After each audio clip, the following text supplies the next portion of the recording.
up, folks? My name is Justin Khanna. Happy Sunday, special edition Sunday show. This is the Emulsion, episode number 15. I am pumped to kind of keep the interview train going here. If you caught last week's episode, we're going to continue that trend. I'll get into introducing her in a moment, but first, today's beverage is actually a cold brew, a Oahu Hawaiian coffee. I've been really riding that train. It's hot. It is hot here in Seattle, which is great for the cold brew train. And it is in a, I guess this is another weird color. You can leave it in the comments. I don't really know what to call this. For those watching, it is, I'm going to confidently call it Professor Plum Purple, you know, from Clue. It's literally perfect that we have someone on the show again today, not just because I'm insanely excited to chat with her, but I still do my research. I still read up on stories from the week, and I've gotten like crickets these past 2 weeks, basically, since we've been doing interview shows. Maybe it's just the weather getting super nice. Award season isn't really in full swing anymore, and maybe everybody's just too busy actually feeding people for anything exciting to happen, but I think that's good. I want this show to be kind of me talking about things that I think that mattered, not really have like those filler stories that I think the food media has sometimes. You know, but here to talk about things that matter to both of us, I have today's guest, who is previously generally just a boss from the restaurant empire in Austin, opening new ones, managing existing ones, all that, and most recently she is a freelance writer, traveler, photographer, and lifestyle figure, getting all the double taps on Instagram lately. It is my sincere pleasure to have DEANA SAUKUM here. How's it going? Hi, thanks for having me. Welcome. That was a really nice introduction. Thank you.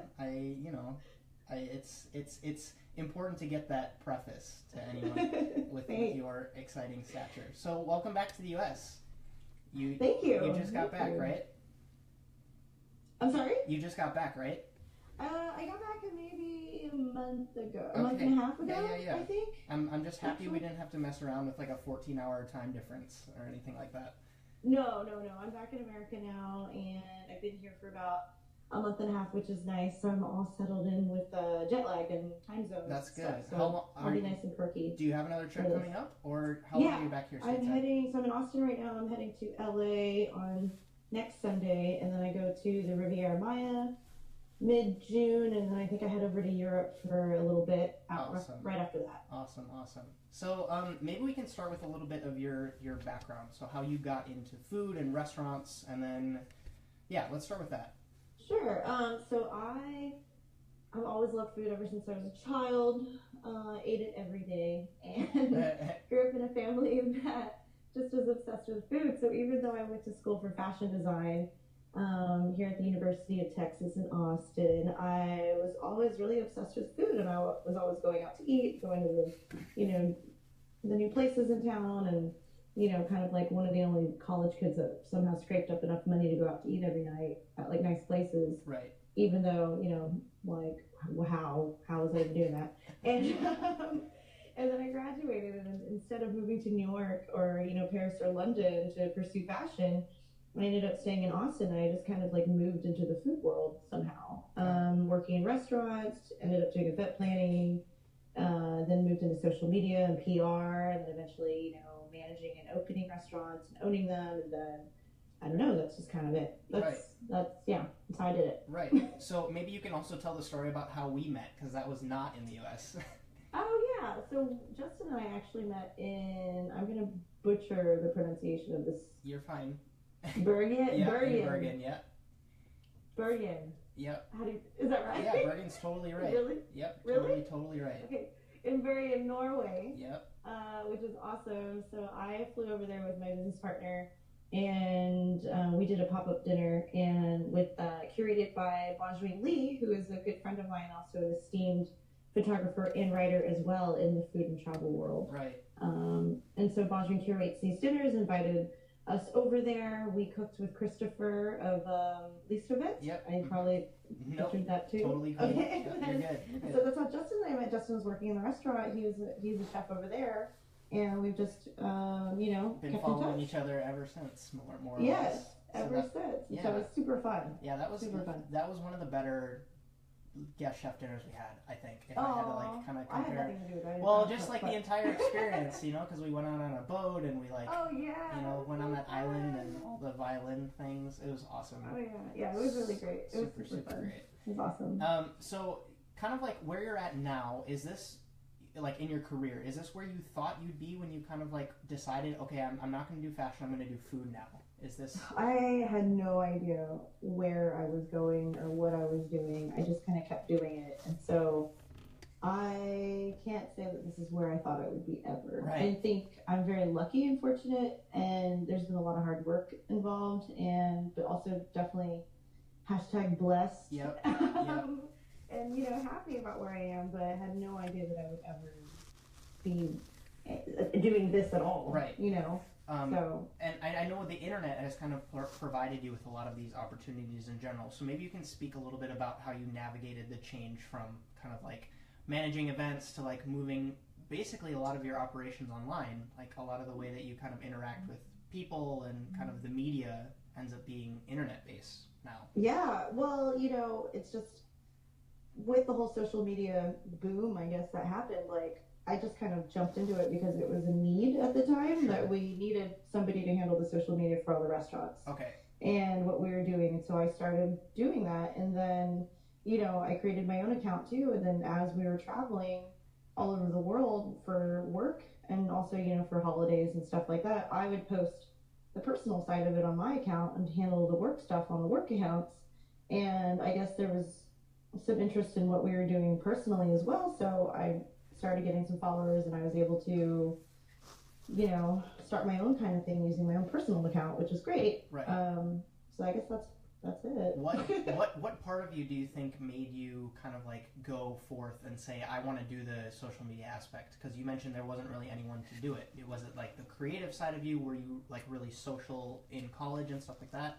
Well, I guess I'm like kind of social, but I also feel like I'm really socially awkward at the same time. So it's hard for me to pinpoint what it is. Right. I guess, yeah, there's some creative aspect to it that was fun.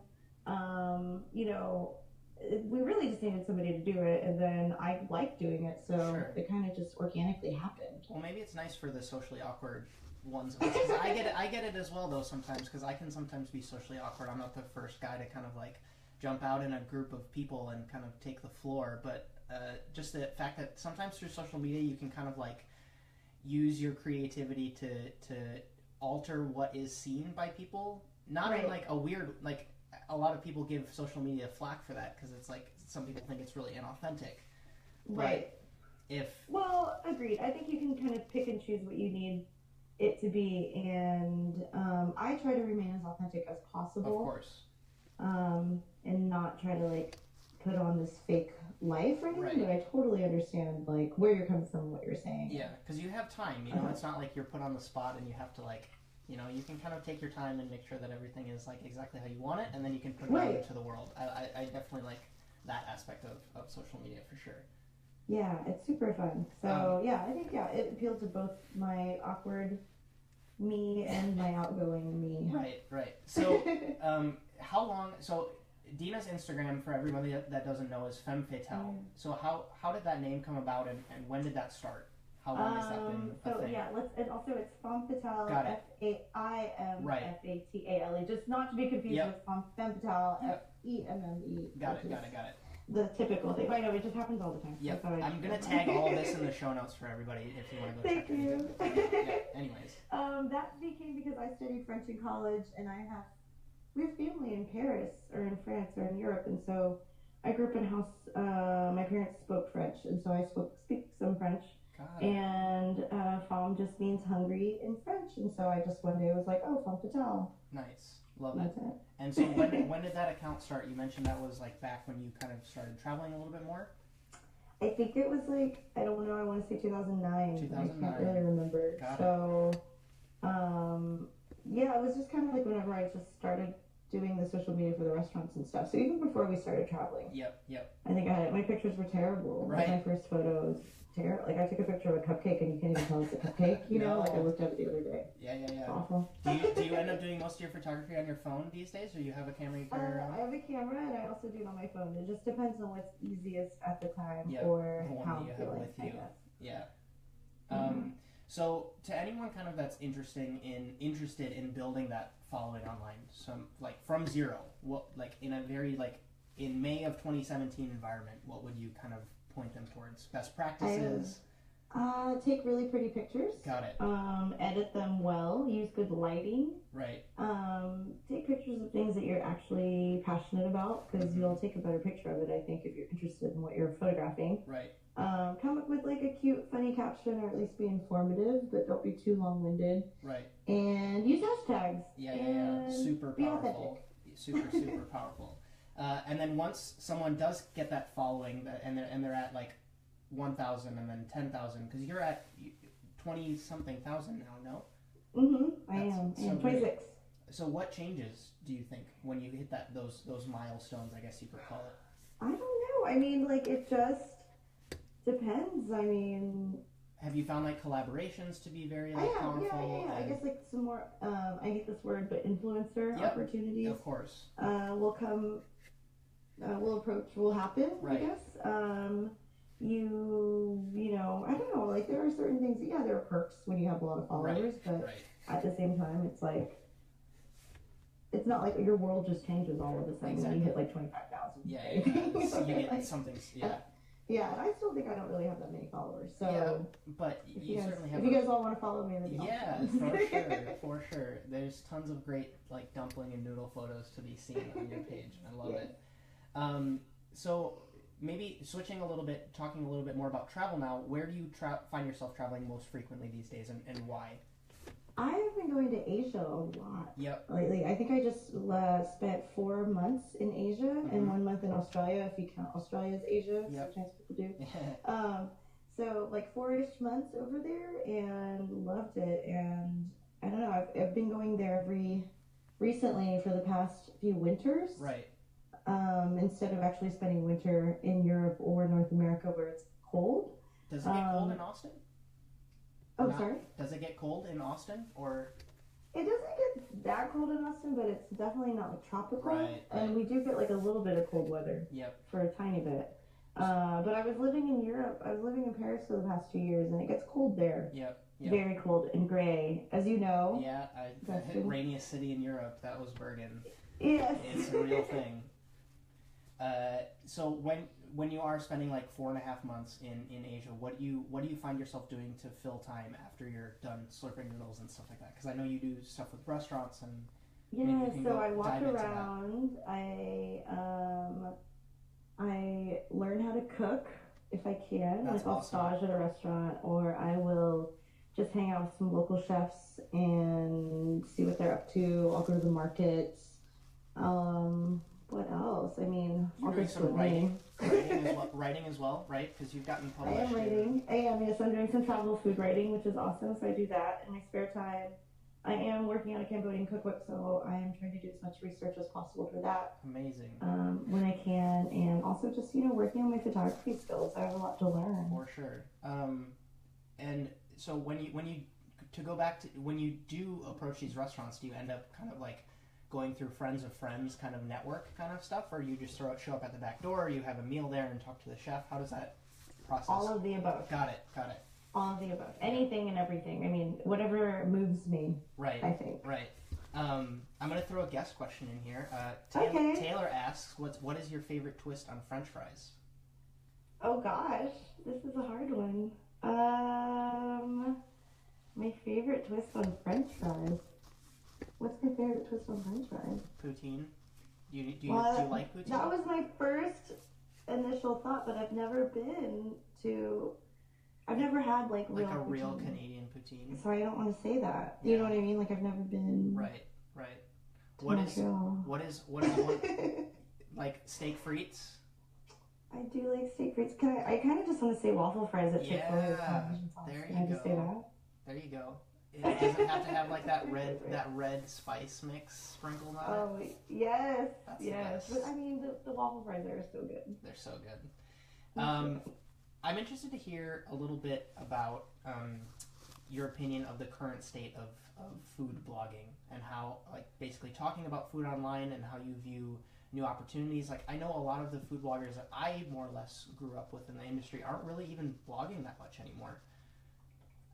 Yeah, I don't know. I mean, so I feel like food blogging has its pros and cons just as any sort of like creative outlet, Sure, right? sure. With someone throwing out opinions and stuff, I feel like it's good. It's good because it gives like a voice to anyone can have a voice and talk about food. But then again, it's a little bit tricky because now I think like everybody feels like they're a critic, and it kind of that can make it a little tough because it's kind of like if you're like an influential food blogger, but where it just depends on like where you're getting your information from and what's been fact checked and what's real, and maybe you're not. I don't know. It just needs to be. So it's tricky, I guess, on both ends. But it's also a good thing. Yeah, because you have to have that story, and like the tech is so good now that you can like anybody can get a decent camera in their hands for pretty affordable and manage to get decent photos. But it is also great because it opens up the world to everybody, whereas before maybe we wouldn't really know what a meal at a certain restaurant in Mongolia would look like. Right. If from like an everyday person's point of view or like a traveler, maybe. So it's kind of nice. It's good in that way too. Do you end up consulting food blogs quite a bit when you research, like you're in a new city and you want to figure out where to go? Do you do that, or you try to have a friend steer you in the right direction? How do you? I usually try to get recommendations from trusted sources that are friends that I know, and then of course like I'll do like a search or something. If something pops up, I'll read about it as well. So I do a little bit of everything, but mostly I try to go to my friends first. Yeah, that helps. Yeah. It's someone on the ground. Your person in X city. Yes. So for the rest of 2017, the other half, I guess you would say, it's flying. 2017 is flying. Yes. Oh my God. What are you excited about? Or do you have any food related trips coming up? I'm really excited to go to Barcelona. Yeah. And my boyfriend is cooking with Ron Adria, so that's really exciting. So cool. And I'm also very excited to eat at Asadore Extavare. Dude. Tell me, my meal there in January was. Oh, sorry. Go on. My meal there in January was the best. Oh my God, I can't wait! I'm so excited. Like I can't wait. No, I haven't been yet, so super stoked. And always, I'm excited about Hong Kong. It's one of my favorite food cities in the world, so I'm excited to head back there and just eat everything. When is Hong Kong? When are you going? So potentially in July, but then if I don't end up going in July, then I'll head back in the winter. Sure. Awesome. And then do you have any kind of like personal goals you have set for your own personal brand, or kind of like the social channels that you have? I'd like to do a little more writing on my own website, I guess. Yep. And I guess that would turn into a blog. Got it. But then, and I don't know, just to get better at what I'm doing, like maybe take better photos, come up with more informative captions, and just learn more and explore more of like the world, and hopefully be able to share that with anyone who's following me or interested. For sure.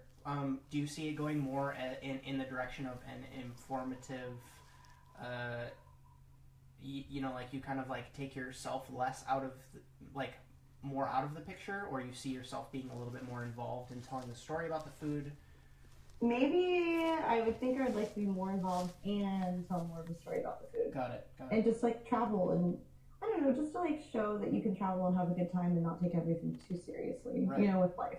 Right. And because, a lot of people, a lot of my chef friends always say that Anthony Bourdain has the dream job, being able to go around and, to a lot of people, you do have the dream job. You get to kind of, travel and eat, and that's more or less on pretty high on people's priority lists. Do you see any downsides? Have you experienced any downsides or any kind of like, because there is those. Sometimes I feel like I have gout. Oh shit. It can be pretty tiring a little bit. Yeah. Sometimes you just want to do a juice cleanse. Right. Too much food. But that's it. I mean, this is really no complaint. Yeah. You shouldn't. Yeah. I hear you. So, getting kind of tail ending the show here, I always cover a non-industry story at the end of the show. Right. Is there something that you kind of want to cover, something you're excited about this week? Right now I am currently getting my hair done. Your hair, for everybody that hasn't researched DEANA yet, she has blonde hair, and it's fantastic. It is amazing. And I'm Asian. Yeah, so exactly. So it's like I wasn't born with blonde hair. Yeah. It's a beautiful look, and I love it. Thank you. So I'm getting my hair done. my beautiful, wonderful, one of my best friends and amazing hairstylist, Ricky Hodge. Nice.